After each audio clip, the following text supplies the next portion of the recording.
Hello ladies and gentlemen, boys and girls. In today's video, we're venturing into the unsettling world of actual horror with our top 10 real-life horror stories. Prepare yourself for hair-raising narratives that are bound to give you goosebumps. Ensure the doors are shut, illuminate the surroundings, and join us as we commence this bone-chilling expedition together. Part 2. Number 5. The Entity Case. In the annals of paranormal investigations, few cases have left as indelible a mark as the Entity Case. This harrowing tale, rooted in the late 20th century, revolves around a woman named Doris Bither and the relentless, malevolent entity that tormented her in ways that defied conventional explanation. It all began in the small Los Angeles suburb of Culver City in the early 1970s. Doris Bither, a single mother of 4, found herself ensnared in a web of supernatural terror that would soon capture the attention of the paranormal community. Doris claimed that she was being attacked by unseen forces that manifested as shadowy humanoid figures that materialized in her home with chilling regularity. The nature of the Entity Case was not confined to mere apparitions. Doris reported instances of physical assault, claiming that these spectral entities would violate her in the most intimate and horrifying ways. Bruises and scratches appeared on her body, seemingly inflicted by an invisible assailant. The haunting escalated to a point where Doris, desperate and terrified, sought help from the paranormal community. Enter Dr. Barry Taff and his team of investigators. Drawn to Doris Bither's distressing accounts, they embarked on a journey into the heart of the supernatural, armed with an arsenal of scientific instruments and a commitment to unraveling the mysteries that plagued the tormented woman. What they encountered within the confines of Doris's home would test the boundaries of their understanding of the paranormal. The Entity Case unfolded as a series of bizarre and inexplicable events, witnessed by the investigators. Cameras malfunctioned, capturing distorted images and eerie anomalies. Temperature fluctuations defied the laws of physics, and the very air seemed charged with an otherworldly energy. The team documented instances of furniture moving on its own, and the oppressive atmosphere within the house bore witness to the malevolent force that seemed to feed off the fear and vulnerability of its victim. As the investigation progressed, the Entity Case gained notoriety within the paranormal community and beyond. Dr. Taff and his team sought to understand the nature of the entity that had targeted Doris Bither. Theories ranged from poltergeist activity to manifestations of repressed trauma, but no definitive answers emerged. The enigma of the Entity Case remained, a testament to the elusiveness of the supernatural and the limits of human understanding. The Entity Case left an indelible mark on the landscape of paranormal research, sparking debates and discussions about the intersection of the spiritual and the scientific. The haunting of Doris Bither became a cautionary tale, a stark reminder of the potential horrors that may lurk beyond the veil of the tangible. To this day, the Entity Case remains shrouded in mystery, an enduring enigma that challenges our perceptions of reality and the uncharted territories that may lie just beyond our comprehension. Number 4. The Belmes Faces. In the serene village of Belmes de la Moraleda, nestled in the Andalusian countryside of Spain, a mysterious and unsettling phenomenon unfolded that would captivate the world: the inexplicable appearance of faces on the floor of a local home. This enigmatic occurrence, known as the Belmes Faces, defied rational explanation and beckoned the curious and the skeptical alike to witness a paranormal puzzle that spanned decades. The story began in August 1971 when Maria Gomez Pereira, a resident of Belmes, noticed a peculiar stain on the cement floor of her kitchen. To her astonishment, the stain bore a striking resemblance to a human face.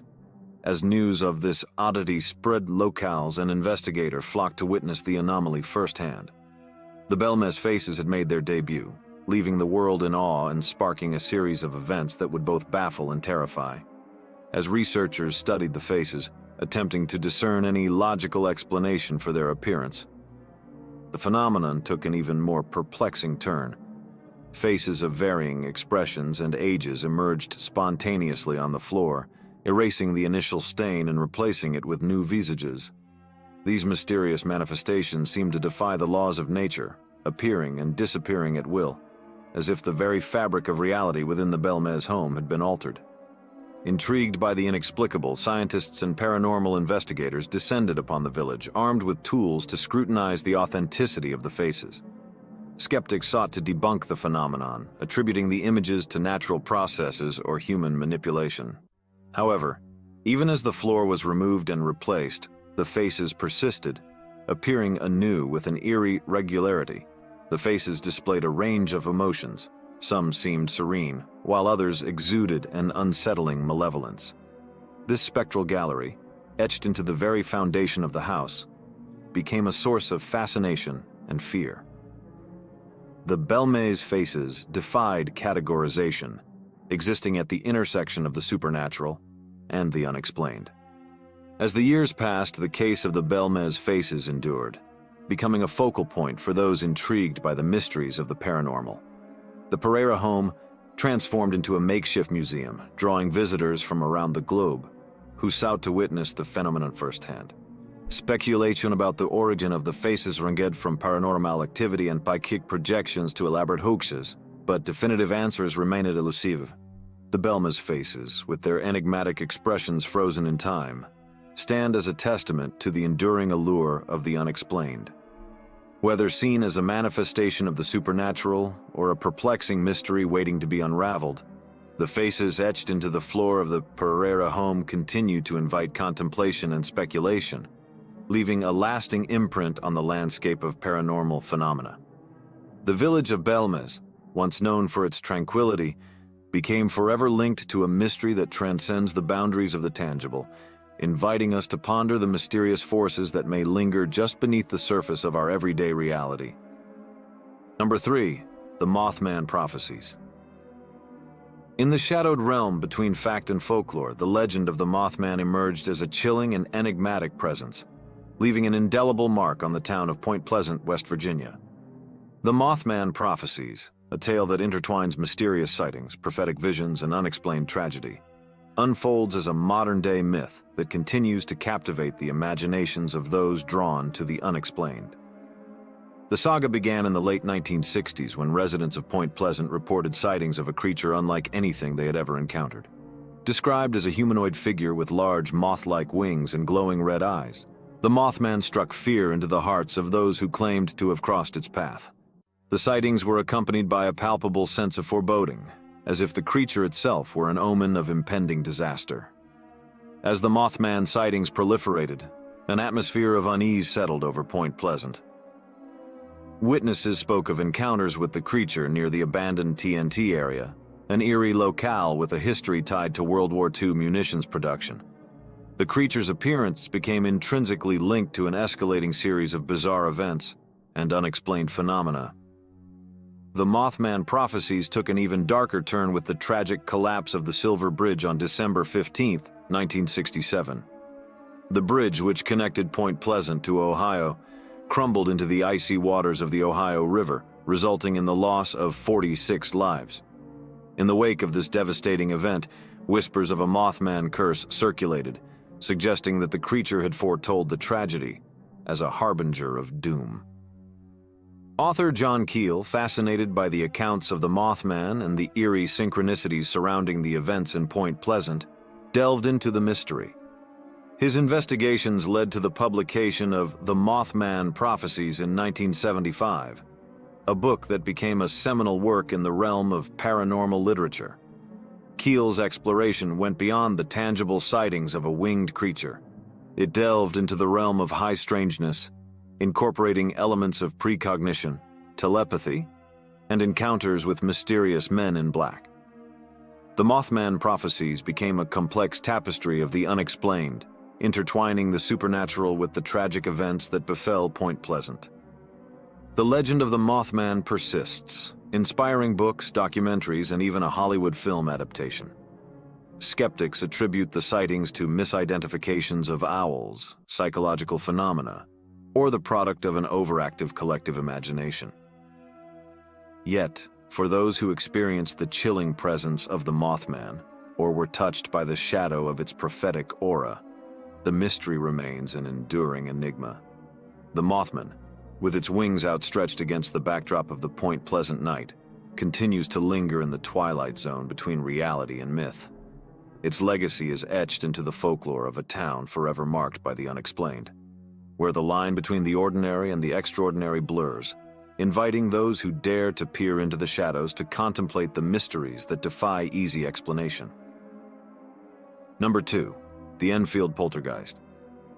In the quiet London suburb of Enfield, during the late 1970s, a seemingly ordinary house became the epicenter of one of the most documented and perplexing poltergeist cases in paranormal history, the Enfield Poltergeist.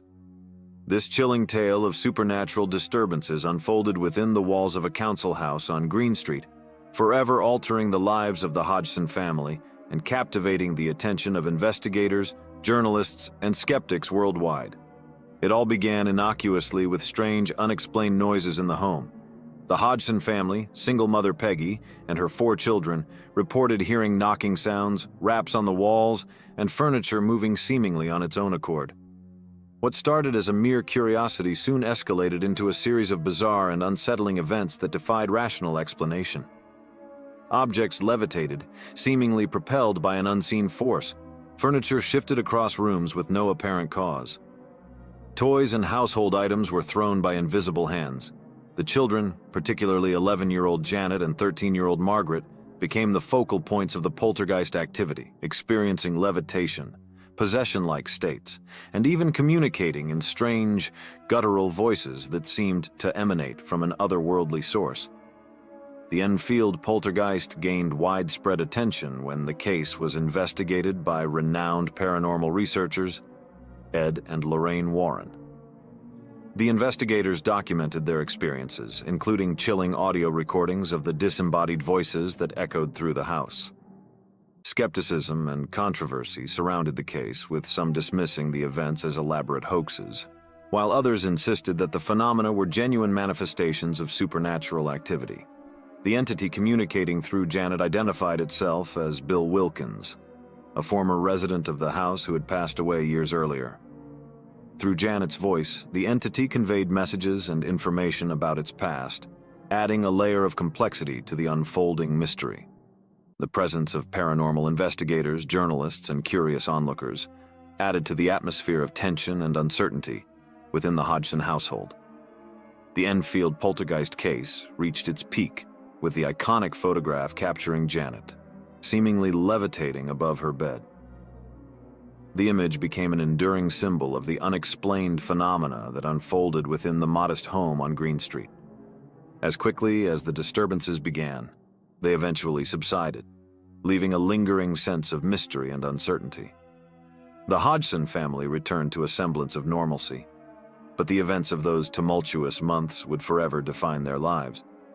The Enfield Poltergeist remains a subject of debate within the paranormal community, with believers citing it as evidence of supernatural phenomena, and skeptics attributing the events to a combination of factors, including psychological stress and a desire for attention. Regardless of one's stance on the paranormal, the Enfield Poltergeist continues to stand as a landmark case that challenges our understanding of the unexplained.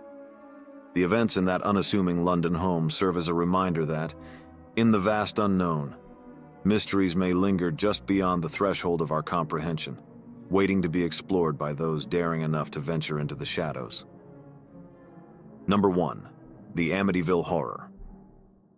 In the quiet suburban town of Amityville, Long Island, a house with an iconic Dutch colonial facade became the focal point of one of the most infamous and controversial paranormal tales in American history, the Amityville Horror. The harrowing events that unfolded within the walls of 112 Ocean Avenue in the early 1970s have left an indelible mark on the world of the supernatural, spawning books, movies, and enduring debates about the nature of the haunting. The story began in December 1975 when George and Kathy Lutz, along with their 3 children, moved into the Amityville home. Unbeknownst to them, the house bore a dark history. A year prior, the residence had been the site of a gruesome mass murder, where Ronald DeFeo Jr. had murdered 6 members of his family. The Lutzes, undeterred by this grim past, were initially captivated by the charm and architectural uniqueness of the house. However, their dream home quickly turned into a nightmare. Within days of moving in, the Lutz family reported a series of chilling and inexplicable occurrences. Unseen forces seemed to toy with their reality. Doors slammed shut on their own. Strange odors permeated the air, and unearthly sounds echoed through the halls. As the days passed, the manifestations intensified, taking on a malevolent and demonic nature. The Lutzes claimed that they witnessed a myriad of paranormal phenomena, including oozing walls, greenish-black slime, and an elusive red-eyed creature that seemed to lurk in the shadows.